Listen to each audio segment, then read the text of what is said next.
Bismillah walhamdulillah wassalatu wassalamu ala rasulillah. We start first and foremost by praising the King, the Master, the Sustainer, the Creator of the seven heavens and the earth, the Giver, the Taker, the Maker, the Breaker, the one who watches everything, the one who sees everything, the one who has information about everything, that which you see and that which you don't. We send peace and blessings upon his beloved Muhammad sallallahu alayhi wasallam, our master, our teacher and our beloved prophet. My brothers, I see a lot of beautiful young faces, and we're back at the camps. I ask you, my brother, how much changed in your life since the last camp? I'm starting to see regular camp faces, and I'm one of them. Wallahi, it was this gathering, it was this camp that changed my life for good. The boys still have, I think, the footage. When I went to my first camp, I was clean shaven, single, doing the ghadab, doing the haram, living the life. And I went to one of the camps in Kiola Beach, I remember. And I sat in one of those gatherings. And from that day, it changed me forever, inshallah ta'ala. My brothers, I see a lot of young faces, man. Many faces who within themselves, they think, you know what, brother, I got a long time to go, man. I'm young, brother, I'm young. My brothers, I've had the most interesting 5 weeks of my life. I've buried almost 8 brothers in the last 5 weeks. All of which were under the age of 25. All of which were under the age of 25 years old. And they didn't die because I was sick. They didn't die because, you know what, he had some illness that doctors couldn't work out. No, perfectly fine boys. Wallahi, one of them, 18 years old, built like a tank. We actually had to bend his legs when we put him into the ground. He was so big, we actually couldn't fit him into the hole. We actually had to bend his legs to get him in there.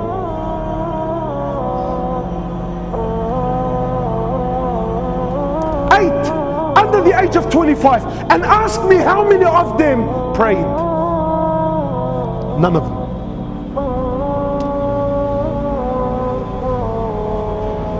How many of them were familiar with Quran?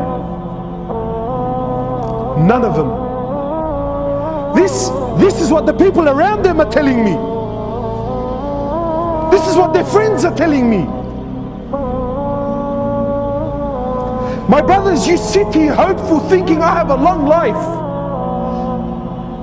What gives you this hope, my brother? Go to the cemetery, billah alaik, please. I urge you, go to the cemetery and look and read the tombstones. But gone are the days when, you know, wallahi, I remember growing up, death belonged to Abu Ali and Abu Ahmed, who's done Hajj, and all of his kids are now married, and you know, he's got grandkids, he's 7 years old, he's croaking a white beard. Those days are long gone. You know, I'm 30 now, and for the most part of my life, every funeral I went to was in the old section of Rookwood Cemetery. In the last few years, we filled up that one, plus 2 new sections that they gave us, and we're already halfway through the new one that they gave us. And 70% of these people that are buried there, 70% are under the age of 35 years old.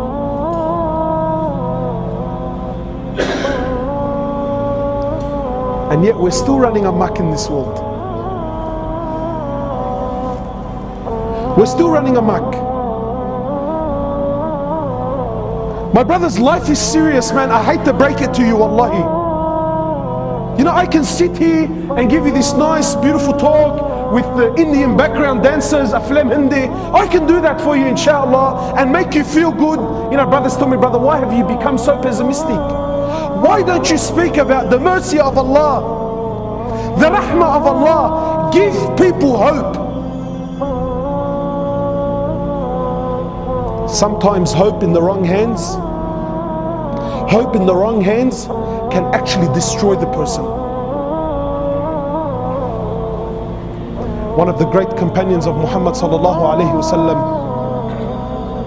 I believe it was Mu'adh bin Jabal, I believe it was him, on his deathbed, khalas, last days in his life, he speaks between him and Allah, conversation now between him and Allah.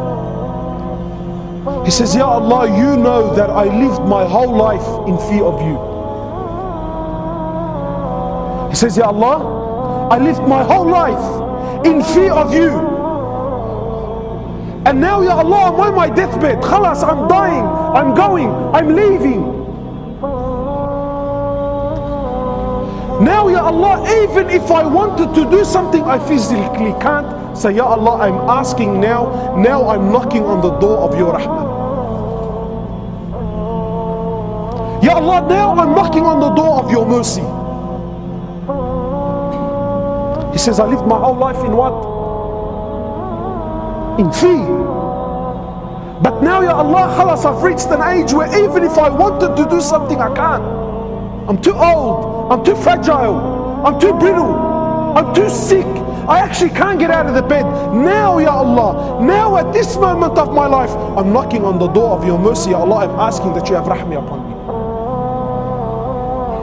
I ask you, my brother, sincerely, did this companion not know the verses of rahmah? No, he knew it. But he knew, my brothers, that his life is serious. Brothers, you only get one shot. There's no coming back. There's no coming back. You only get one shot at life. The choice is yours. The choice is yours. Wallahi, wallahi. Brothers, I'm lowering them into the ground, and the faces around me are crying, and family is breaking down, and people are in confusion. Wallah, it was an accident. Wallah, he wasn't supposed to be there. Brother, he was at the wrong place at the wrong time. This is rubbish. It's rubbish. My brothers, in Islam, there's no such thing as wrong place, wrong time. Do you know what you're saying? Indirectly, what you're saying is Allah made a mistake when A'udhu Billah. No, my brother, he was at the right place at the right time, and that's how Allah subhanahu wa ta'ala wanted to take his life. So I ask you, my brother, how will you be when Allah subhanahu wa ta'ala takes your life? Why is it that we're 20 and 25 and 26 and 30 and we still feel like we're young? Brother, what made you young?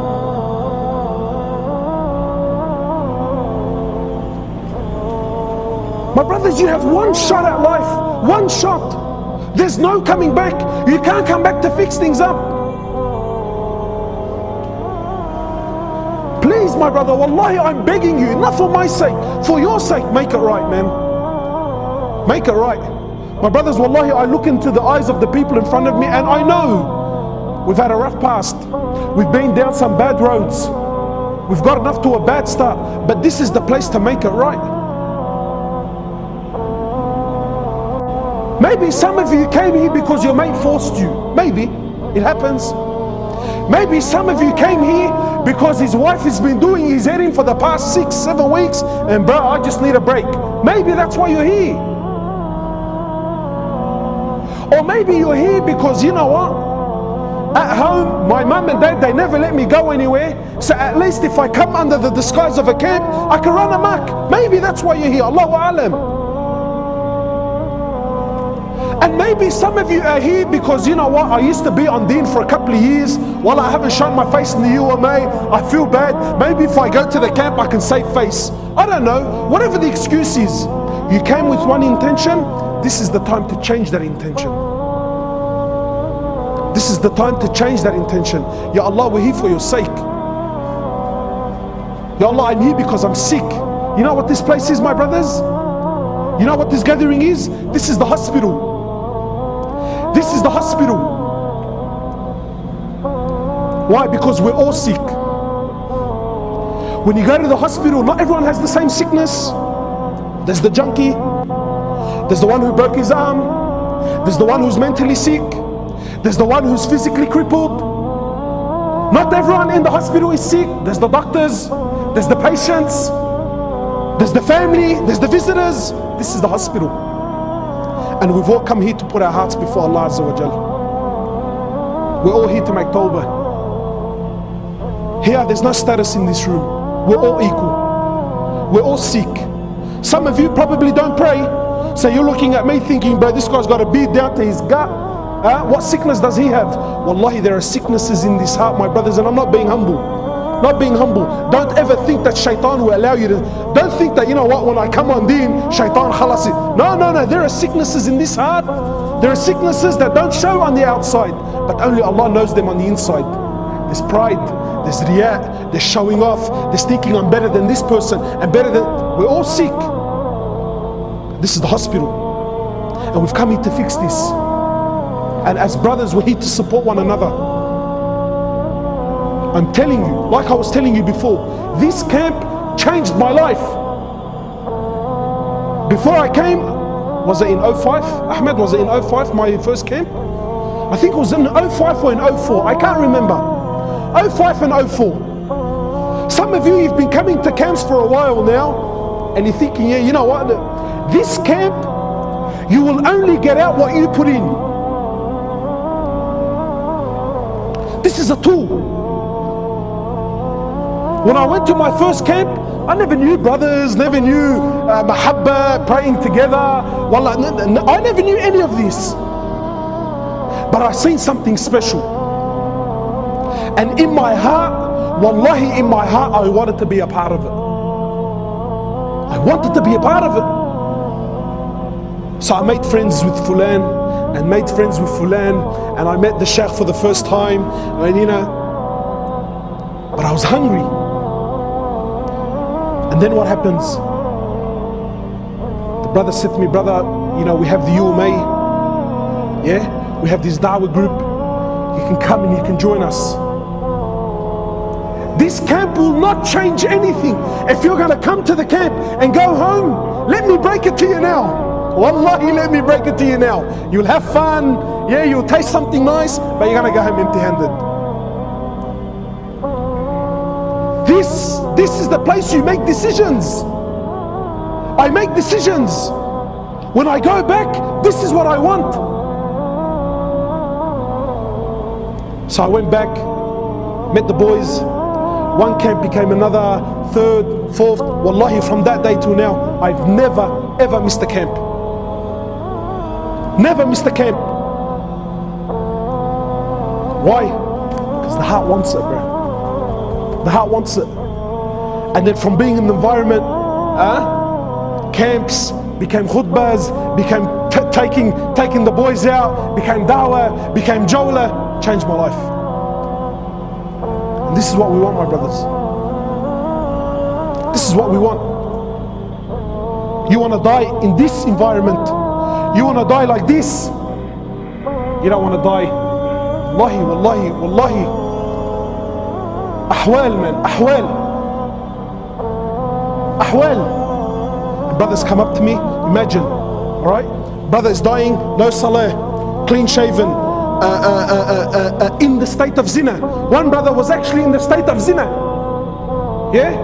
And then his friend comes up to me with tears in his eyes. He says to me, brother, is he going to Jannah?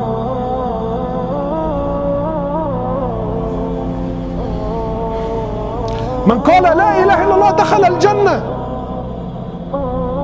My brother, if this is your understanding of deen, wallahi, you're in a world to hurt, man. Yes, man qala la ilaha illallah dakhala al-Jannah, yes. But there's a prerequisite, my brother. If I say la ilaha illallah Muhammad Rasulullah, but I don't believe in angels, is there Jannah for me? I don't believe in Quran, is there Jannah for me? I don't believe in hellfire and paradise, is there Jannah for me? But the hadith says, man qala la ilaha illallah dakhala al-Jannah. No, my brother, no, it's not that easy. It's not that easy. So my brothers, I don't want to take too much of your time. This is why we're here. Don't waste this camp. Don't waste it with foolish talk and and no. If we're hanging out, we're here to speak about Allah. I want to hang out with those brothers who are older than me. I want to speak to those brothers who are involved in da'wah. I want to get involved. Otherwise, wallahi, my brother, you're just another face in the crowd, man. You're just another face in the crowd. And we don't want that, man. Bro, don't you want to stand before Allah on levels? I don't understand. Wallah, like sometimes I look at faces, bro, aren't you hungry for it? Don't you want Jannah? I don't know, but maybe I've become an extremist, but you, don't you want Jannah? Don't you want to see Rasulullah and hug him? Don't you want to run to the companions? Don't you want to meet him? Don't you want to say, I made it, bro, I made it. I made it. Rasulullah says, I long to see my brothers. Imagine Rasulullah standing with Sahaba, says, I long to see my brothers. Sahaba looked at each other and said, O Prophet of Allah, are we your brothers? He says, no, you are my companions. My brothers are those who will come after me. They will believe in me though they've never seen me.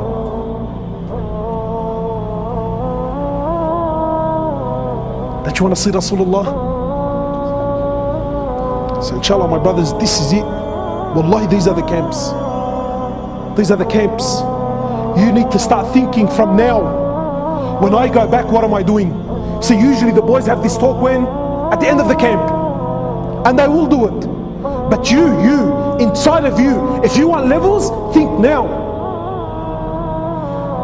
Come to the brothers, come to Libdi, come to Bas, come to whoever it is.